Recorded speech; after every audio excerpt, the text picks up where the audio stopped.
Olá, bom dia. São 2h30 da manhã, estamos gravando mais um vídeo para o nosso canal Guia dos Perplexos.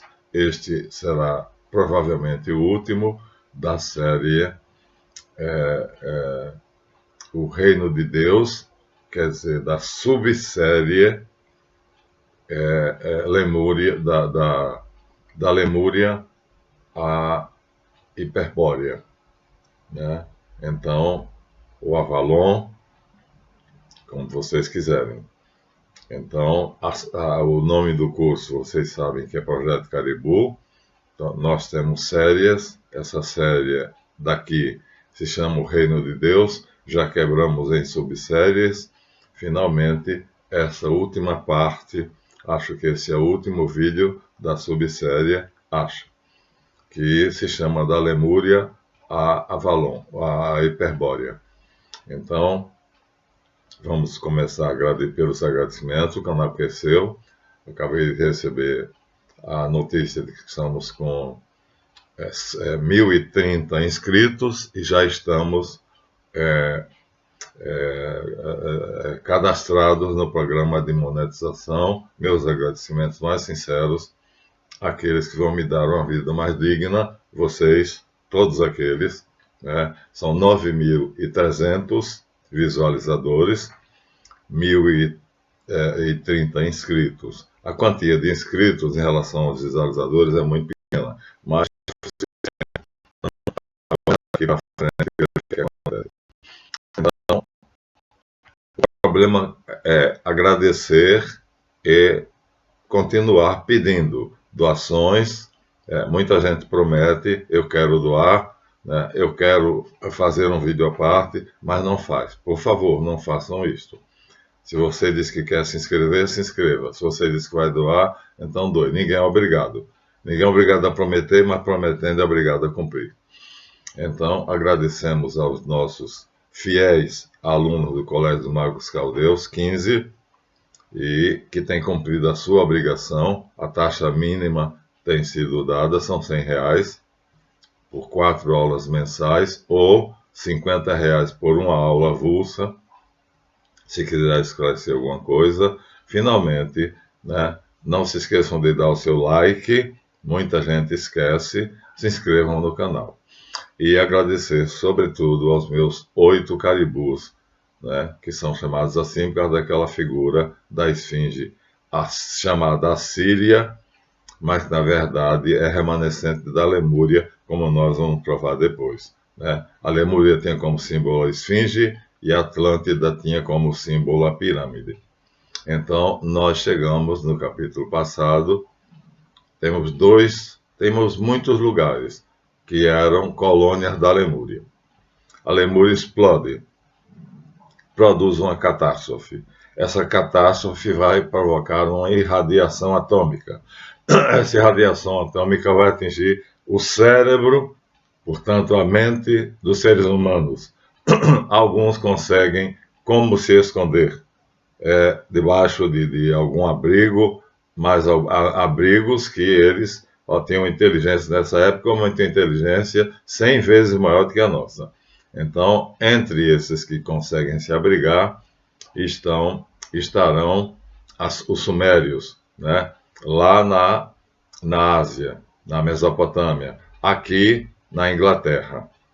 E especialmente um grupo de lemurianos, que são a elite, os mais jovens, mais inteligentes, são colocados num objeto voador e vão para a Atlântida e então se tornam os Atlantes. São eles que me pediram para gravar essa série mostrando a verdadeira história da humanidade. Então, nós vamos enfatizar muito a Suméria, mas acontece que nós temos detalhes sobre a Bretanha, que nos é dado no livro de Júlio Zévola. E então, nós já mostramos aqui onde é que fica a Bretanha, ou Grã-Bretanha, né, cuja rainha acabou de morrer, que é uma palhaçada, né, já sabemos vocês, né, o rei Charles III, na verdade, é um palhaço, é um pateta, porque nunca existiu a Casa de Windsor, já dissemos a vocês, né, o que havia era a casa de Coburgo-Gotha, que era primo dos Rothschild, e eles fizeram uma atrapalhada para fazer com que os ingleses engolissem a ideia de que Coburgo-Gotha é, na verdade, o Windsor. Então a coisa hoje está assim. Mas vamos recuar 7.000 anos atrás, antes de chegar aqui. Então, há 7.000 anos atrás, o mapa mundi está aqui. E nesse mapa, é o que nos interessa, ó, estamos há 7.000 anos atrás. Hiperbórea é aqui, Groenlândia, né? E Avalon é a Islândia. Então, Avalon é a Islândia, Hiperbórea é a Groenlândia, e aqui nós temos do lado direito Canadá e Américas. Eles vão vir para aqui, nós vamos ver vestígios, né? Ratanabá está aqui na Amazônia, nós vamos ver isso aqui, nós vamos ver um obelisco em Londres, bom, e vamos ver no México pirâmides escalonadas, zigurates, que são característicos da Mesopotâmia. Mas vou mostrar isso a vocês depois. Mas por enquanto nos interessa o lado esquerdo. Por quê? Porque o lado esquerdo do mapa, para vocês, né, o meu lado esquerdo aqui, tem a Grã-Bretanha, que é onde está fazendo essa palhaçada da morte da Rainha Elizabeth de Windsor.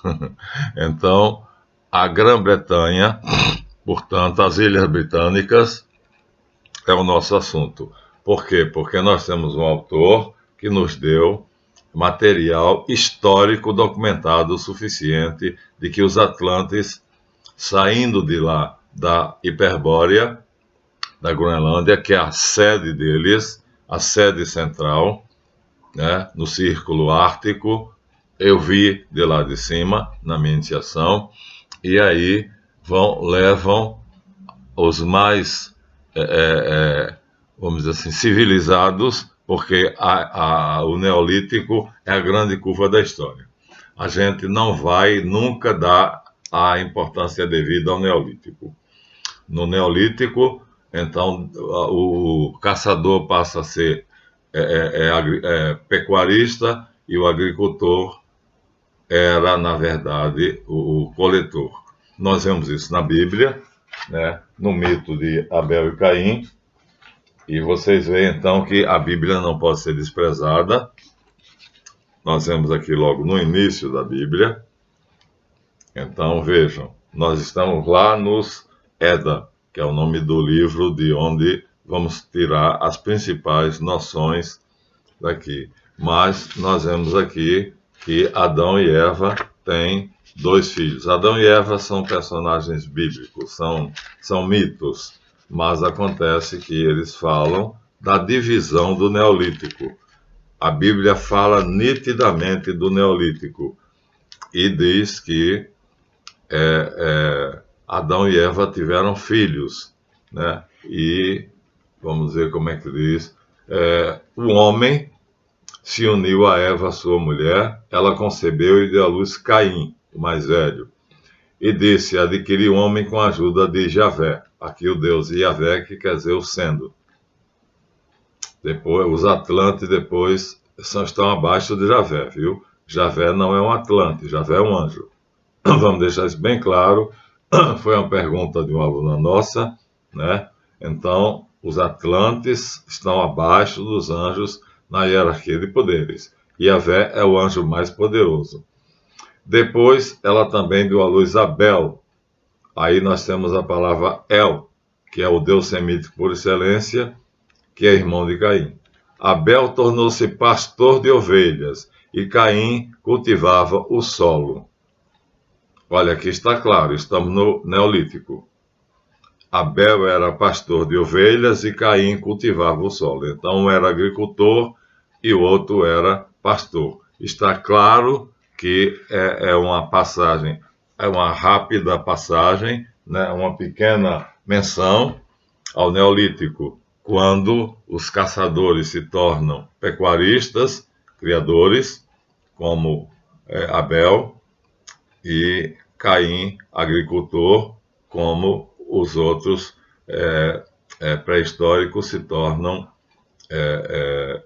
criadores, pecuaristas. Então, a humanidade vai evoluindo e vai acontecer que nós vamos chegar agora a um lugar onde os Atlantes, depois que se refaz, depois que a humanidade é atingida pela onda de radiação atômica, então a mentalidade de muitas das raças, de muitos dos homens do mundo, que não era ainda assim, mas fica assim, são atingidas.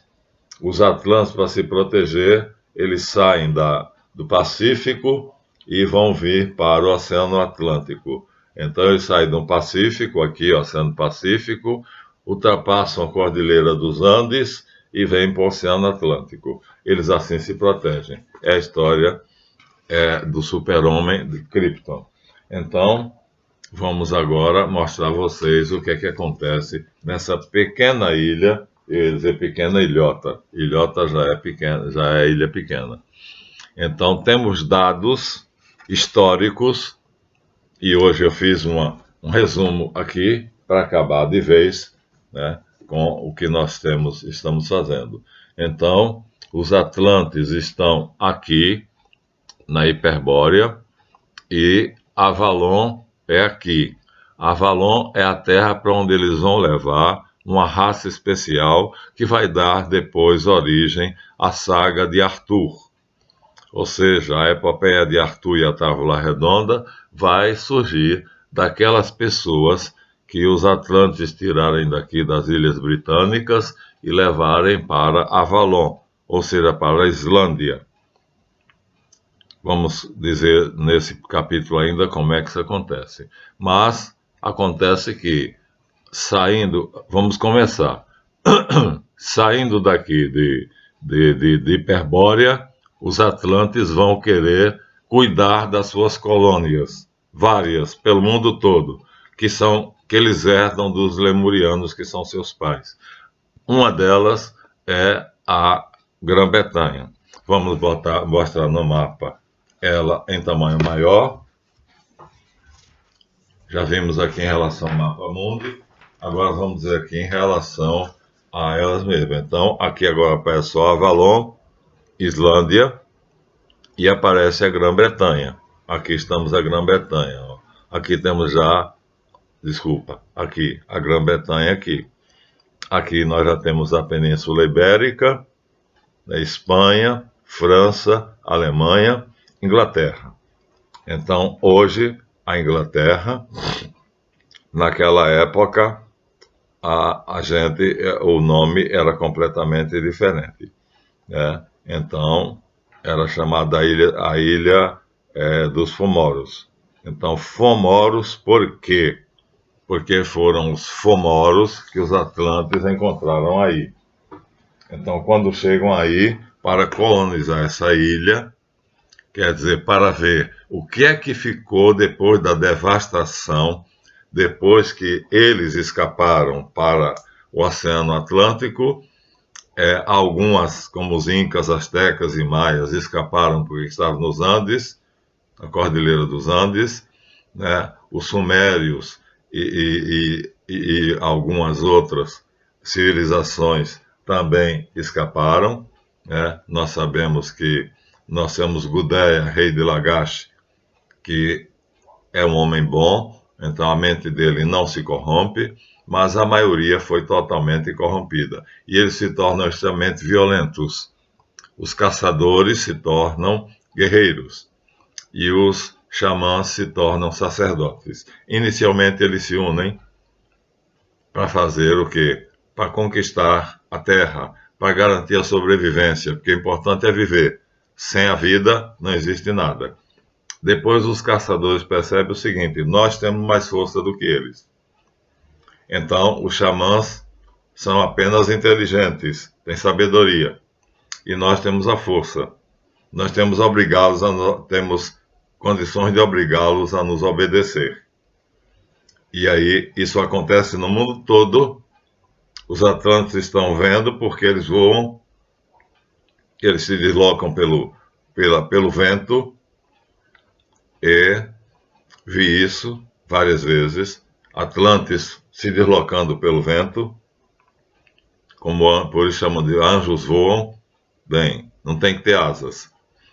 E então eles vão para esse lugar. Então a nossa meta agora aqui é esclarecer o que aconteceu com a Grã-Bretanha, uma das colônias dos lemurianos que regrediu muito, muito, muito, muito, muito.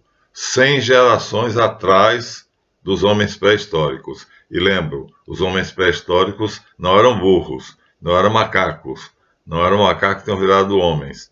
Apenas tinham sido expulsos da Lemúria. E não tendo acesso à civilização, ficaram assim. Eram muito inteligentes, tinham muito conhecimento, mas não tinham computador, não tinham aeronaves, não tinham fábricas, não tinham nada disso. Então eles são obrigados a lançar mão de quê? De pedra, de árvore, de resina, de barro. A inteligência eles têm, eles não têm material, não têm tecnologia. Eles vão se virar, os atlantes vão ajudá-los, né, fazendo com que a pré-história, os animais também são gigantescos, a radiação altera a fauna e a flora, as árvores crescem desmedidamente, os animais se tornam monstruosos, os lagartos se tornam dinossauros, né? Os tigres, dente de sabre, é hoje o tigre de Bengala, é um animal belíssimo. Então, tudo isso os atlantes vão controlar e vão reduzindo até vamos dizer assim, um tamanho, até uma dimensão equilibrada para que a fauna, a flora e o homem fiquem em igualdade de condições. Então a evolução existe, mas ela é controlada pelos atlantes. Ele tem poder mental suficiente. Eles têm poder criador. E eles são co-criadores junto com Yahvé. E nós também somos, embora tenhamos perdido parte desse poder. Você primeiro pensa, depois faz. É assim. Só que eles não precisavam pensar e depois fazer. Quando eles pensavam, já faziam. O fato, então, é que os atlantes chegam na ilha da Bretanha, como nós dizíamos antes, vamos agora aos detalhes. Eles chegam na Grã-Bretanha, Grande Bretanha, encontram os ângulos, mas os ângulos não têm ainda esse nome, são ilhas, tá vendo? Ó? Aqui é Avalon, eles vão levar os melhores daqui para serem iniciados aqui. E vai surgir a lenda do rei Arthur da Távola Redonda.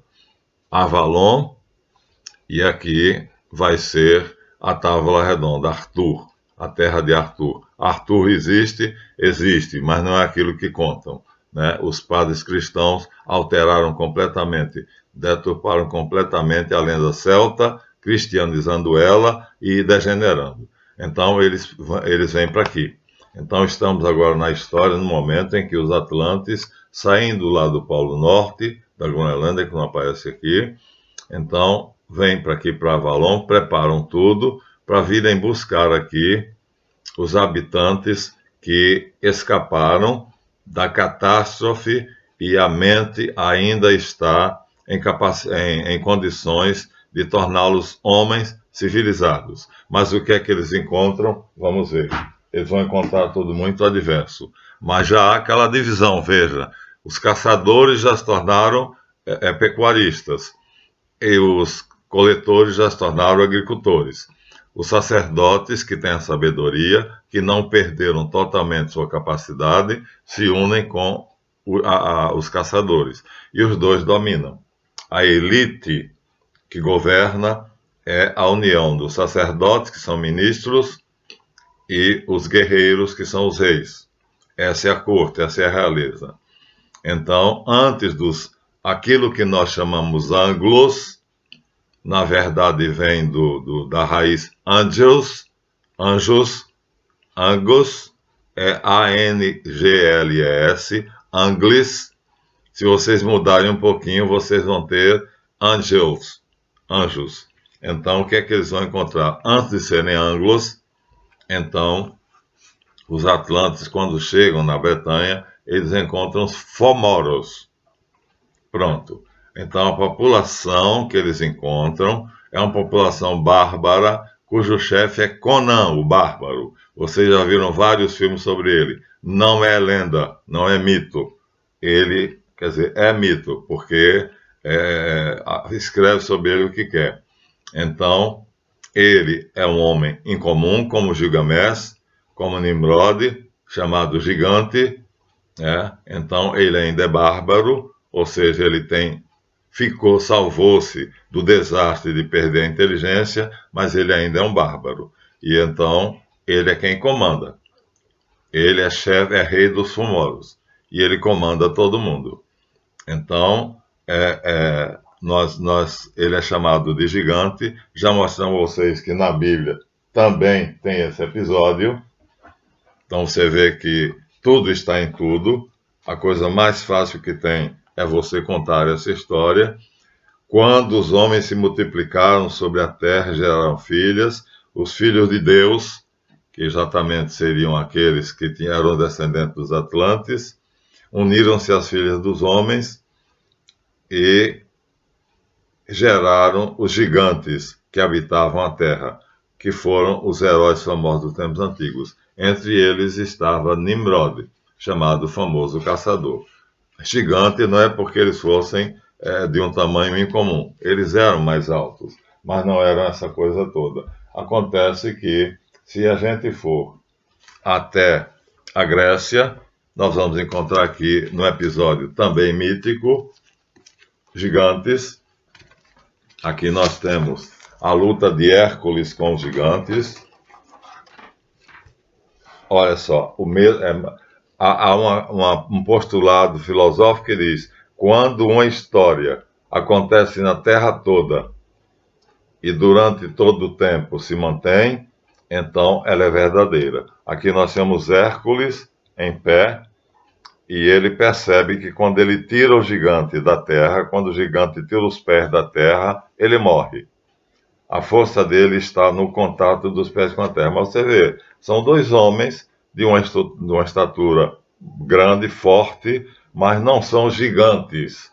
Levem isso em conta. Está aqui na Grécia, né, com o nome de gigantes mesmos, Hércules contra os gigantes, né? Então, é o título O herói contra os gigantes. É o ideal humano a lutar contra as poderosas forças bárbaras. Então, exatamente, é a mesma coisa. Vocês veem que coincide.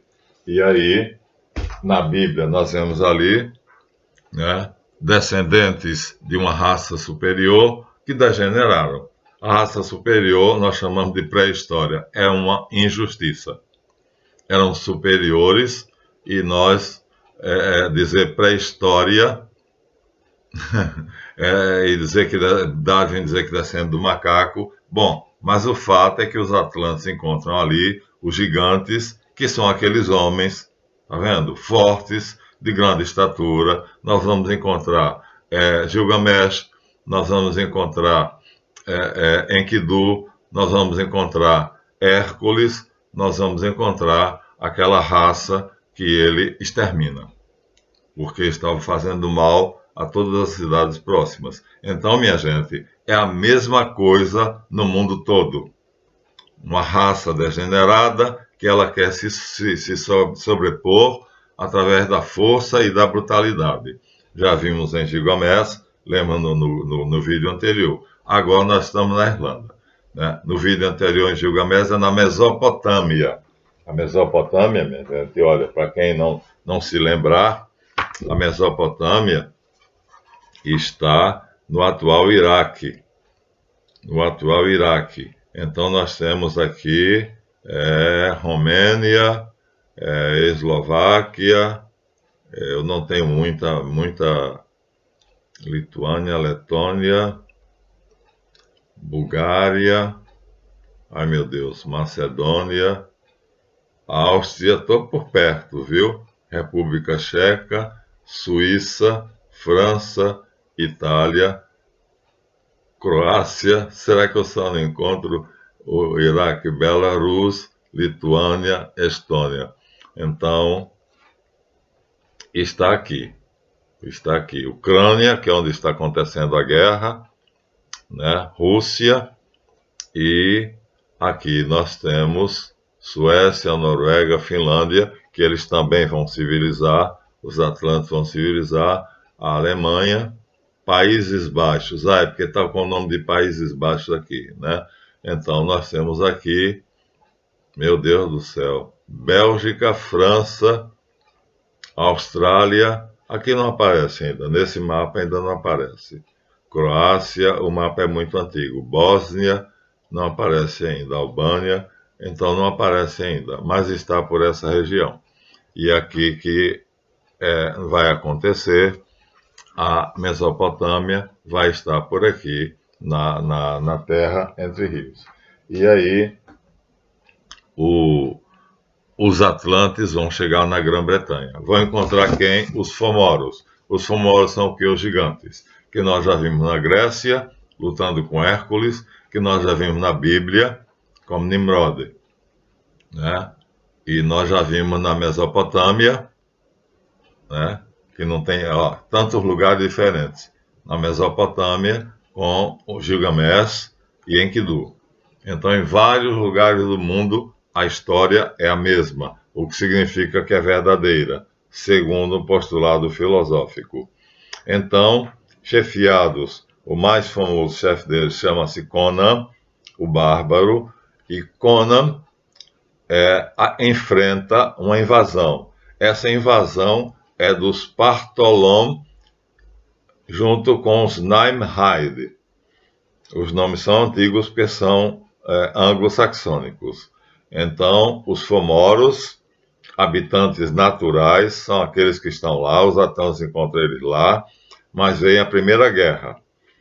Essa guerra, que equivaleria ali a Caim matando Abel, aqui são a raça dos Partholon, que chegam na ilha.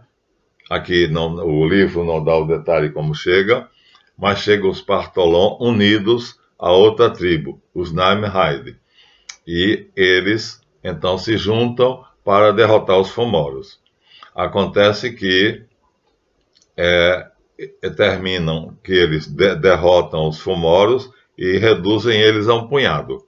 Eles praticamente extinguem os Fomoros, mas não acabam com eles de vez.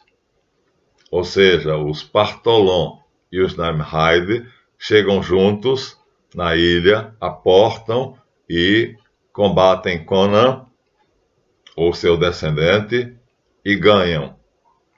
Acontece que aí chega uma terceira raça, um terceiro povo chamado os Azi.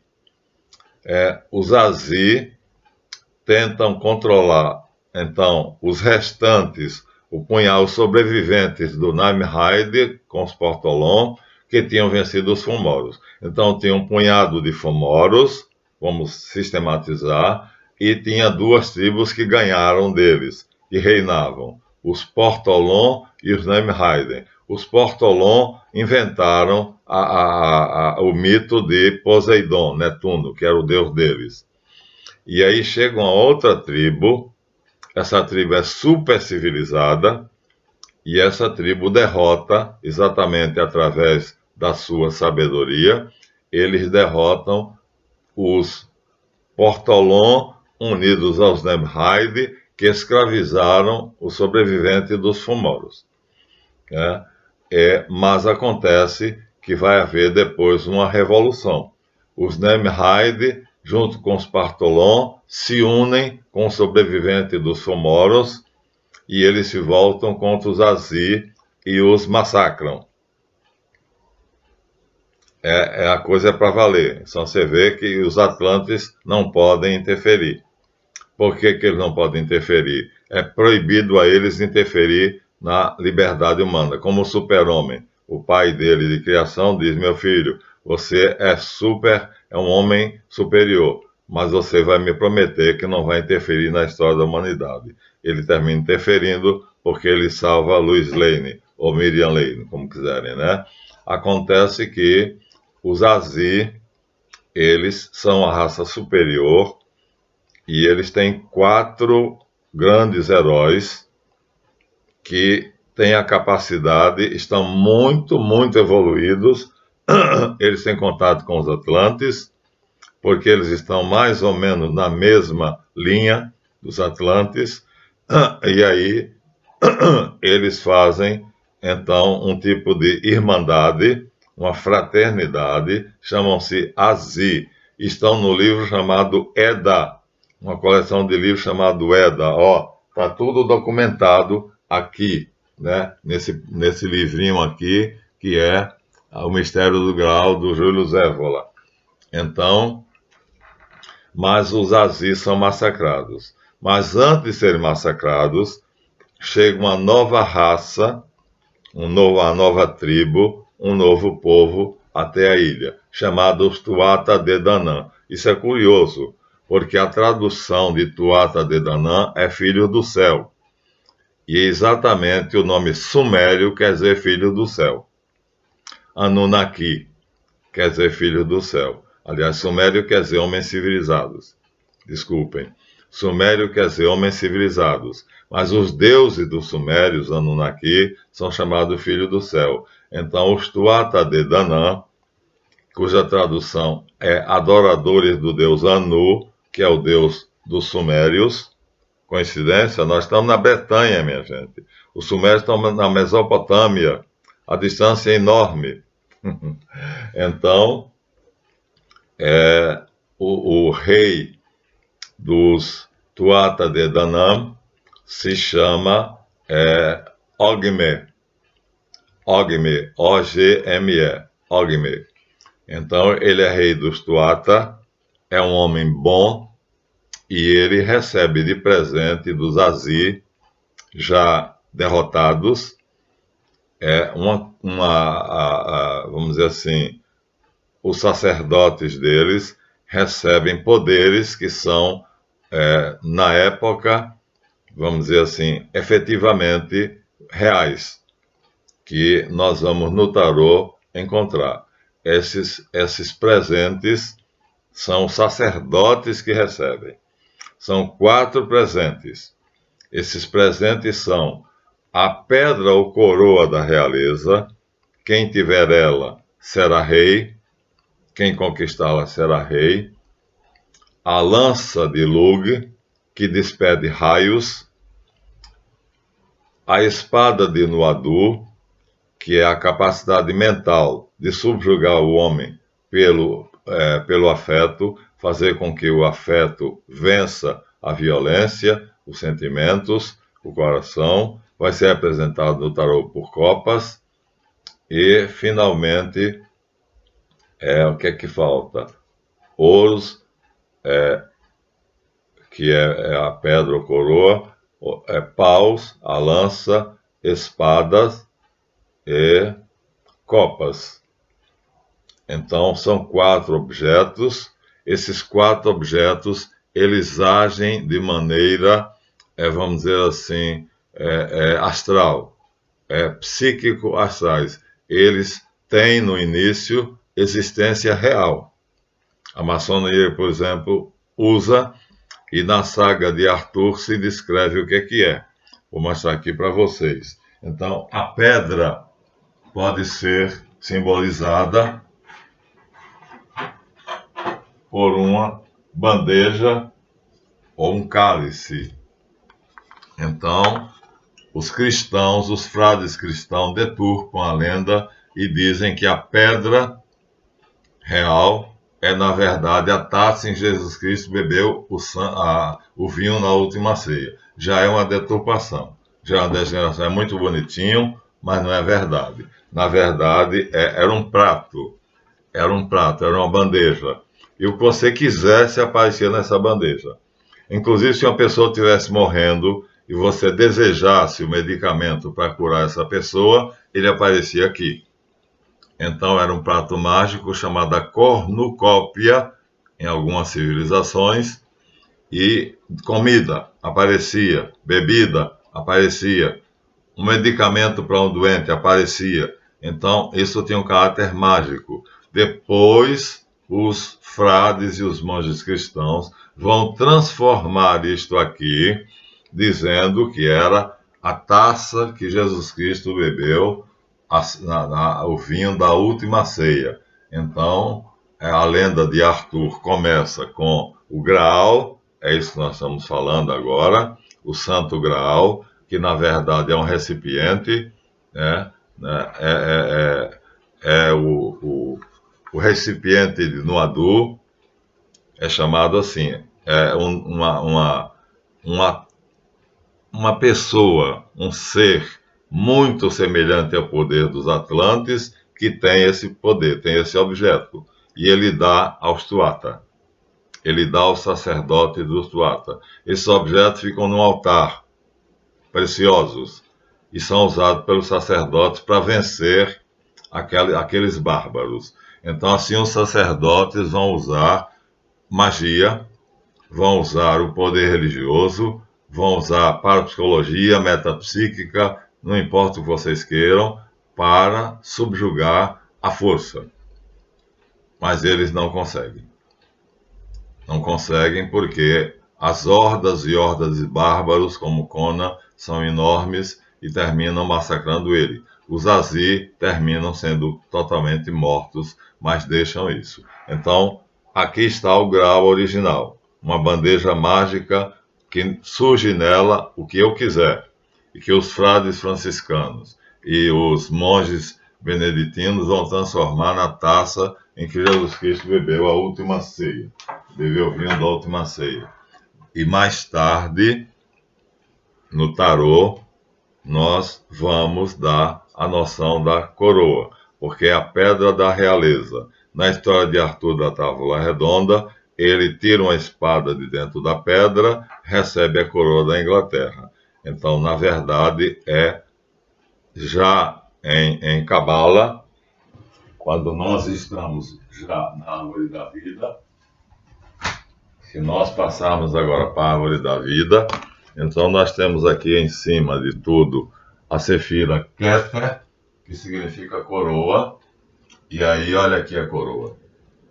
Ou seja, aquele que tiver esse poder, ele terá condições de se comunicar com Yahvé. Yahvé é o grande anjo, o maior de todos os anjos. E aí o Graal, que pode ser, que na verdade é inicialmente uma bandeja, é o caldeirão de Dagda, então ele vai se transformar pelos frades numa taça. Mas na verdade, em relação à tradição da árvore da vida, é a coroa, é Keter. Então vamos dizer assim, a obtenção do poder de Yahvé de se tornar rei. Yahvé coroa quem ele quer. Então aqui nós temos agora, ó, a árvore da vida entra. Keter quer dizer coroa.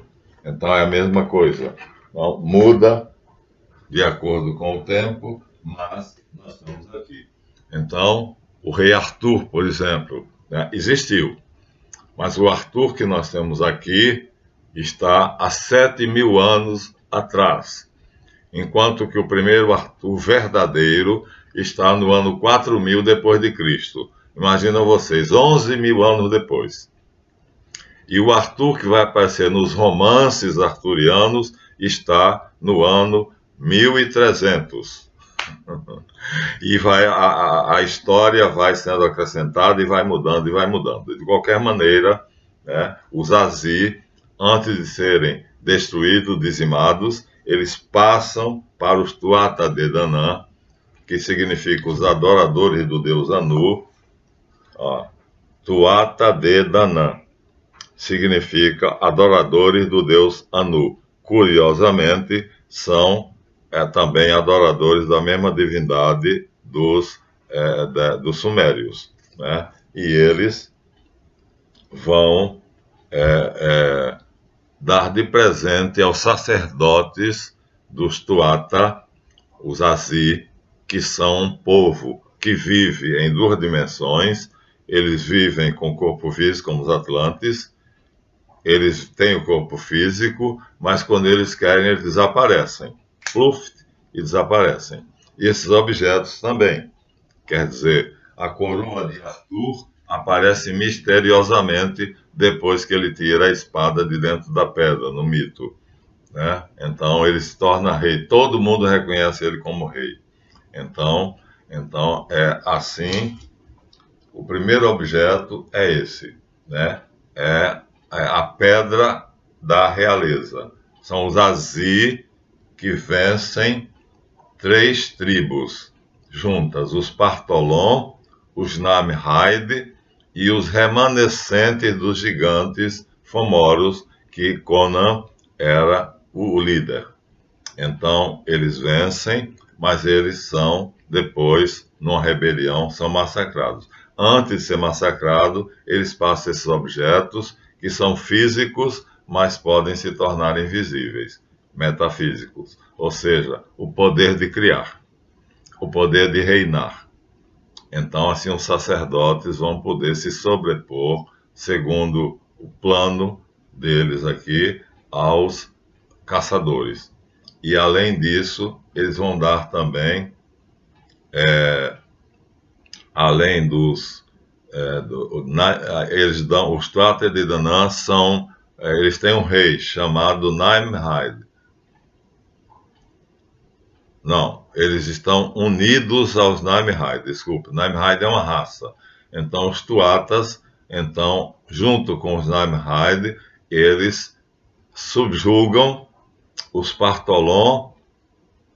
Os Namhaid mudam, portanto, de time, deixam, eles estavam unidos, os Namhaid com os Partholon, com os Fomoros.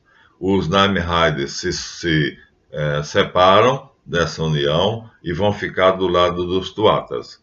Ogme, rei dos Tuata, então recebe de Azi, antes de morrer, antes da sua raça ser extinta, recebe os 4 presentes que o tarô chama ouros, paus, espadas e copas.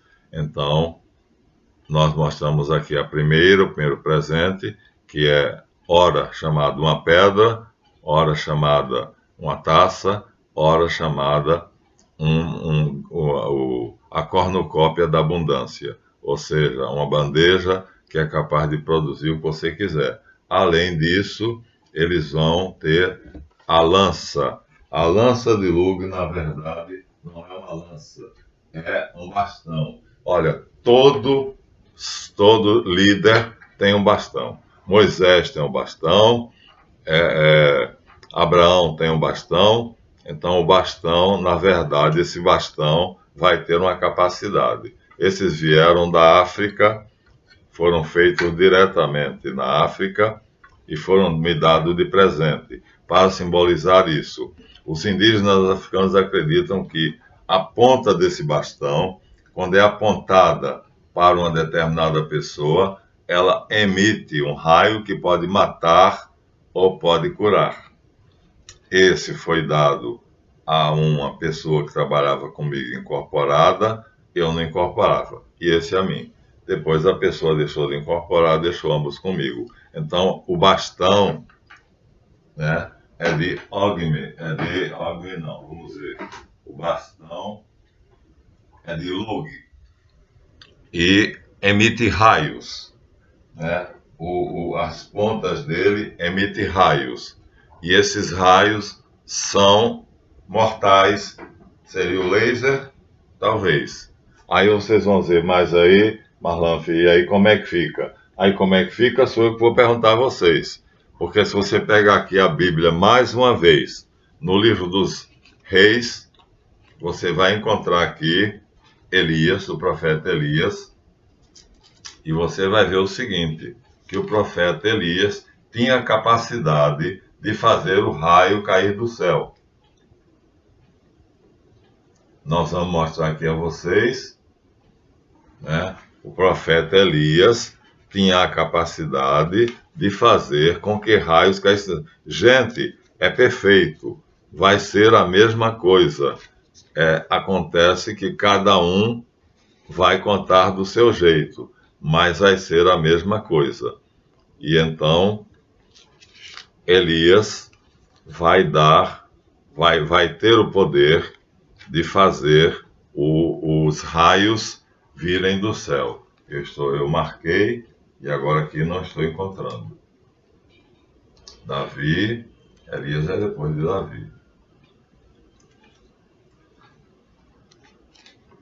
Elias é depois de Davi. O poema célebre mostra que Elias, quando ele é desafiado pelos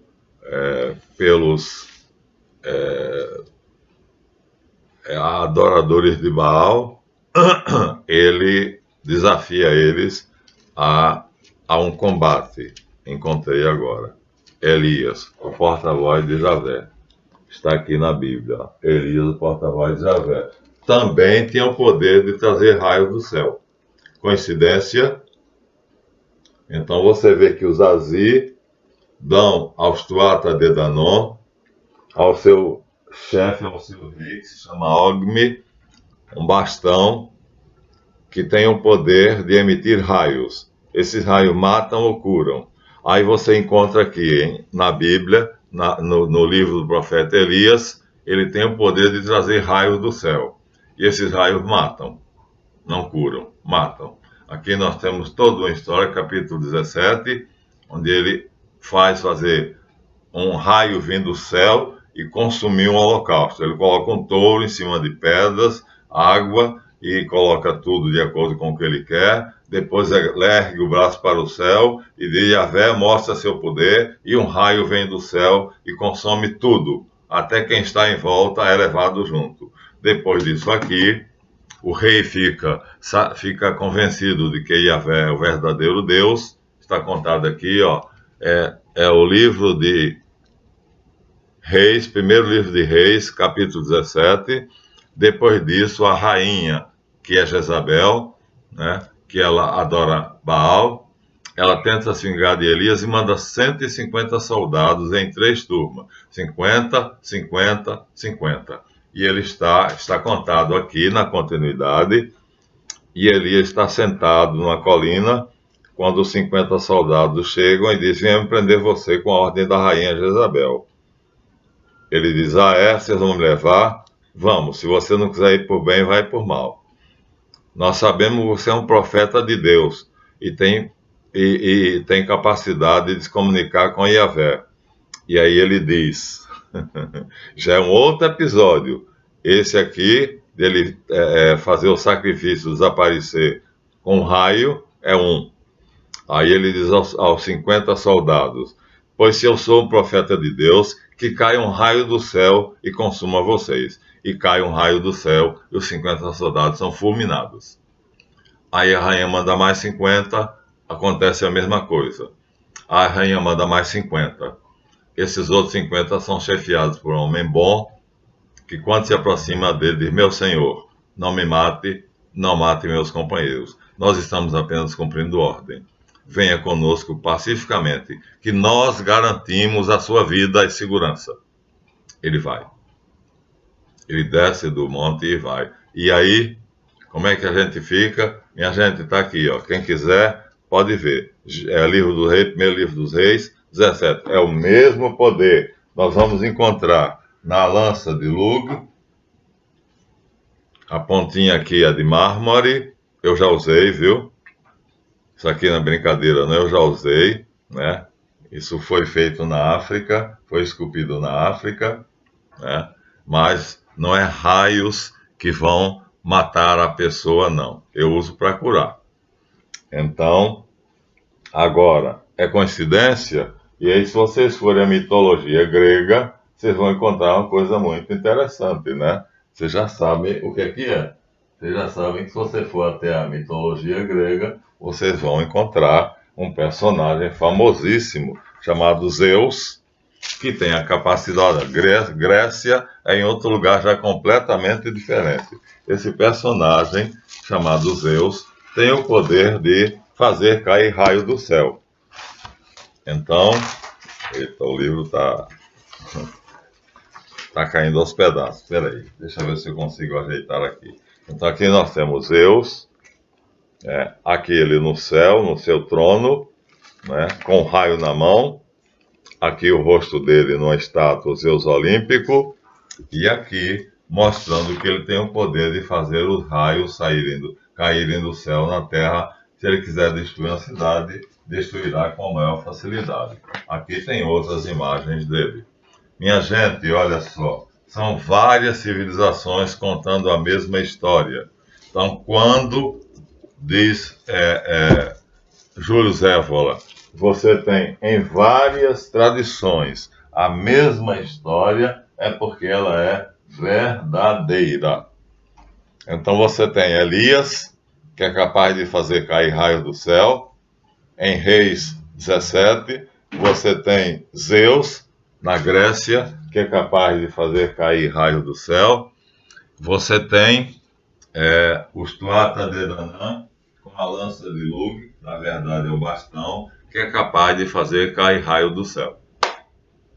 Eu acho isso incrível e acho que é uma prova. E o nosso queridíssimo Júlio Zévola dá o livro, o pergaminho em que ele encontrou isso. Ele vai dar aqui e eu vou ler para vocês verem que não é brincadeira, é documentado. O texto conhecido pelo nome de Battle of Megituri, de Jali, parágrafo 36, narra que os Tuatha levaram consigo da sua sede nordo-atlântica aquilo que ali receberam: uma pedra, uma lança, uma espada e um recipiente. Né? A pedra real, assim é chamada, porque quem a tem se torna rei. A lança de Lug, deus do raio, da qual se fala que nunca ninguém escapou de um raio saído dela. A espada de Nuadu, vou mostrar, e o recipiente de Dagda. O recipiente de Dagda é o graal que nós já mostramos. Agora falta mostrar a espada de Nuadu. Então a espada, a maçonaria usa, a cavalaria usou, né? Mas acontece que a espada de Nuadu é invencível. Na lenda de Arthur é Excalibur. Na verdade, o começo é Calibur, depois ela se quebra porque Arthur faz uma covardia com ciúmes de Galahad e ela se quebra. Aí a Dama do Lago conserta e devolve a ele. Então seria uma espada mesmo, mas essa espada é invencível. Aquele que lutar com essa espada, não me obriguem a tirá-la da bainha, porque se eu tirar da bainha vai acontecer alguma coisa. Então está aqui, eu uso ela nos rituais, é enorme, né? E na maçonaria eles usam ela já com o sentido de que ela é um raio. Ó, na maçonaria ela tem a forma de um raio. Essa ondulação aqui é para mostrar que ela é um raio. Gente, ainda hoje a maçonaria usa isso, ó, é original. Eu usava quando era venerável da loja. Então, aqui eu teria o poder de fulminar, ou seja, fazer calar, expulsar quem eu quisesse. É uma coisa pequena em relação ao que os Tuatha estão dizendo. Mas o curioso é, os objetos até hoje ainda são cultuados. Então, esses objetos estão no tarô, ouros, espadas, copas e paus. Então, sobreviveram até hoje. Jung estudou, já mostrei a vocês, diz que a coisa é muito séria e são dados a quem? São dados aos Tuatha de Danann, os adoradores do deus Anu, né, pelos Azi antes de serem massacrados. O rei dos Azi, chamado Goé, dá aos Tuatha de Danann esses objetos. E esses objetos, então, eles têm a faculdade de serem visíveis ou invisíveis. Ou seja, eu posso ter na minha mente o poder de destruir uma pessoa fazendo ela ter um ataque cardíaco. E ela morrerá subitamente, sofrerá morte súbita. Ou eu posso ter o poder de fazer uma garota se apaixonar por mim assim, apenas por eu querer. Isso seria o recipiente de Dagda, que ele controla as emoções. E o que eu quiser, ele faz, em termos de sentimentos, em termos de aquilo que me sacia. Se eu quiser saciar minha sede de amor, sentimento e afeto, desejo uma mulher e ela se apaixona por mim. Então, agora, isso se torna objeto do mago. Não é mais um objeto, mas as sociedades secretas usam como objetos, né? E e o rei, e a coroa de rei, que vai fazer com que você reine. Eu não adoeço há mais de 8 anos. Eu não tenho mais doença há mais de 8 anos. A última vez que eu adoeci foi por causa de um problema lá, de uma paixão. Me apaixonei, depois a paixão virou obsessão, e eu então adoeci. Adoeci de paixão. Então, aí eu percebi que eu era um idiota. Porque, segundo Eliphas Levi, um mago não pode se apaixonar. Não pode. Mas eu cometi esse erro e eu digo isso na série, na playlist que se chama meu Deus do céu, Danae é o nome da playlist. E então ela tinha medo de eu matá-la, porque ela sabia que eu tinha esse poder, né? Mas não, eu não fiz nada para ela se apaixonar por mim, ao contrário, eu me deixei levar por ela. Então, nós hoje temos esses 4 objetos no tarô: espadas, paus, ouros e copas. E existe um homem no mundo que tem esse poder total. Esse homem agora está lutando contra Vladimir Putin. Vou mostrar o retrato deles. Então, a história na Inglaterra acaba com os Azir, que morrem, são massacrados, mas passam esses poderes aqui como armas para os sacerdotes do Tuatha De Danann, os adoradores do deus Anu, que os sumérios também vão ter, os mesmos objetos, que os gregos também vão ter, que o rei Arthur vai ter, que Elias vai ter. E termina os Tuatha vencendo, eles terminam conquistando a ilha, então a história termina com eles vencendo, logo Arthur é um Tuatha. São uma raça especial superior. E o chefe deles é Arte. Ó, de Arte para Arthur não existe quase diferença. E então ele funda a sua capital, que se chama Firdonheim. Firdonheim. Depois vai se tornar Avalon. Minha gente, tudo documentado aqui, nesse pedacinho, vários livros, nesse pedacinho aqui, de um livro fantástico que se chama O Mistério do Graal. Me foi dado por Vera Lúcia Rocha de Melo. Está aqui o oferecimento. Ao meu amigo Marlanf, com todo o meu carinho, Verinha, 25 de fevereiro de 1963. Caramba, 63 ou 93? Que aí só Deus sabe. Ela escreveu, eu não sei, só se vocês souberem. Então você vê, nesse pedacinho, então, o nosso queridíssimo Júlio Zévola, no livro dele, esse pedacinho da história da Inglaterra, então os Tuatha ganham, Arthur se torna o rei, e então a Grã-Bretanha se torna aquilo que ela é hoje. Mas, infelizmente, ela se vende. Ela se vende. Por quê? Porque se os Tuatha e Arthur tivessem conseguido vencer, Avalon continuaria sendo a capital, mesmo sendo deturpado pelos frades no século XII, então continua sendo um povo civilizado e conseguiria fazer a paz na terra. O contrário, o rei atual, que não é mais Fer, rei dos Tuatha, não é mais. Agora, o rei verdadeiro, não só da Inglaterra, mas do mundo, vou mostrar a cara dele para vocês mais uma vez. É esse rapazinho que eu chamo de Nathaniel Barão de Rothschild. Aqui ele está dizendo assim, ó: Nathaniel Rothschild adverte o governo britânico, inglês, que a nova ordem mundial estará morta se Putin vencer a Ucrânia. Isso só que a mídia vem e domina a mente dos manipuláveis. Então vocês não sabem o que é a guerra na Ucrânia. Então esse homem aqui é o rei do mundo. Esse homem aqui tem os 4 poderes. Ele usa para dominar o mundo inteiro.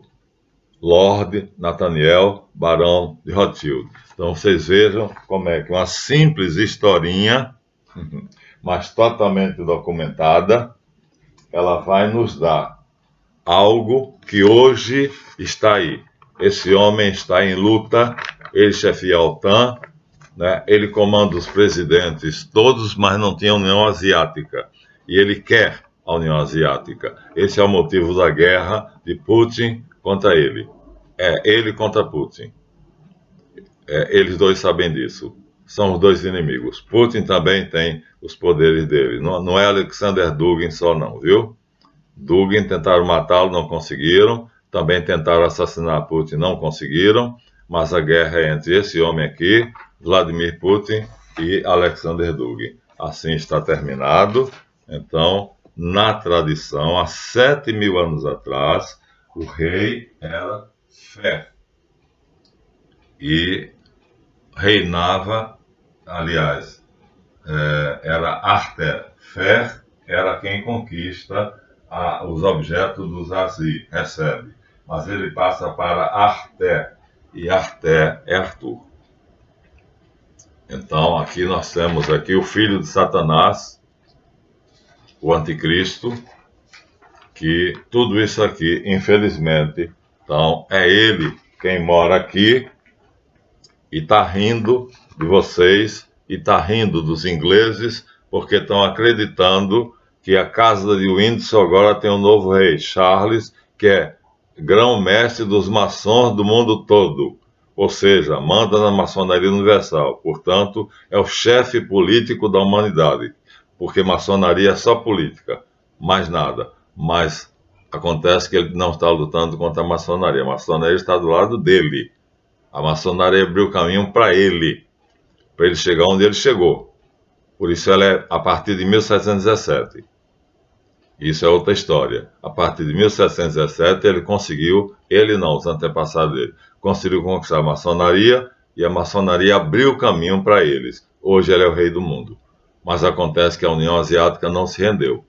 E a União Asiática se coloca agora contra ele. Existe um livro chamado O Grande Tabuleiro de Xadrez, The Grand Chessboard, onde o conselheiro presidencial diz claramente: os Estados Unidos têm de conquistar a Eurásia. Minha gente, a Eurásia é a União Asiática. Portanto, Putin está defendendo a Ásia desse canalha. E vocês não sabem disso e se deixam levar pela mídia e pelas televisões e por isso aí. Bom, não devia me pronunciar a respeito, mas acontece que é revoltante saber que os canais e os vídeos estão colocando esse homem aqui, ele não aparece. Você já viu a cara dele na televisão? Nunca. Mas ele domina o mundo e controla tudo. Ele sabe que eu estou aqui gravando isso. Ele tem um sistema muito mais aperfeiçoado do que o Google Maps. Ele sabe. Ele me deixa vivo porque quer. Eu acho que ele agora já quer aparecer. Está contada, portanto, a história da Inglaterra. Está terminada no ano 7000 com o rei Aite, que vai ser Arthur, ou Arte, rei dos Tuatha de Danann, que terminam hoje com a dinastia de Windsor, que usurpou o poder da dinastia de Hanover, já graças aos Rothschild que fizeram essa troca, e aí o povo britânico já está adorando o novo Deus, que é o rei Charles III, que na verdade é um boneco nas mãos do clã de Rothschild. E ele tem os 4 poderes que eu coloquei aí, mentais, minha gente. Isso é mental. Eu tenho algo, portanto eu estou resistindo. Putin também tem, mas a luta é difícil, porque Putin está sozinho, com a União Asiática tem poucos países, não sabemos o que é que vai acontecer. Mas Putin diz que se não ganhar pelas armas, ele aperta o botão vermelho e a Terra vai para o espaço. Isso ele já disse, ele já ameaçou. ou eu ganho, porque a Tesla fez um míssil mais poderoso do que o míssil mais poderoso que Putin tinha. E Putin disse: agora então eu vou fazer o seguinte, vou estar preparado. Se algum míssil cair na Rússia, em Moscou ou em qualquer outra república, não seria em Moscou, seria em alguma cidade ucraniana conquistada por Putin. Então ele diz: eu aperto o botão vermelho. E aí as principais cidades europeias e as principais cidades americanas serão atingidas e então haverá a Terceira Guerra Mundial, uma guerra atômica. Então, o grande inimigo da humanidade está aqui. Bonitinho, simpático, mora em Londres. A família dele tem 2 ramos, um francês e um inglês. Por isso, a águia de 2 cabeças. Bom, terminamos. Desculpem, passei 5 minutos. Não queria chegar mais ao vídeo de 1 hora, mas contamos a história da Inglaterra até hoje. Embora tenhamos dado um pulo de 7.000 anos atrás para o ano 4.000, Arthur, e para o ano 1.200. Então, me despeço aqui de vocês. Não tem como os vídeos não serem longos. O assunto não é para brincadeiras. Nós não estamos gravando um videozinho de brincadeira. Nós estamos dando a vocês a verdadeira história da humanidade. É assim que nasce a Inglaterra. A Grã-Bretanha nasce assim. Isso é documental. Isso são documentos através do livro do professor Júlio Zévola. Tudo documentado. Tudo aqui ele dá o nome dos livros, dos documentos onde ele trouxe isso. Então fica até a próxima. Né? Aqui acaba a subsérie de Lemúria até Avalon. Ou até Avalon, de Lemúria, tanto faz, até Arbórea.